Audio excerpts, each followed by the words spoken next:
మేము ఈ sustainable water సోర్స్ని ఎంత బలోపేతంగా ముందుకు తీసుకెళ్ళాలి, అలాగే ఎలా దీన్ని ఈ కన్జర్వేషన్ ఒక దీన్ని భాగం చేయాలి దీంట్లో, వీటన్నిటిలో మేము ముందుకెళ్తాం. మొన్న నేను సిఆర్ పాటిల్ గారి దగ్గరికి కూడా నేను వెళ్ళినప్పుడు కేరళ 45,000 కోట్లు అడిగింది.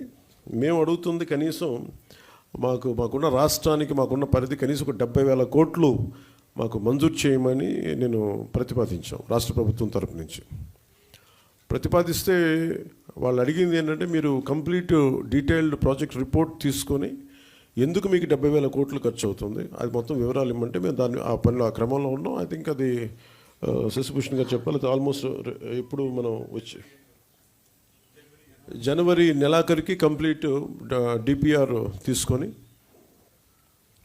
జలశక్తి మినిస్టర్ గారికి దీన్ని ప్రతిపాదన పంపిస్తాం. కానీ మేము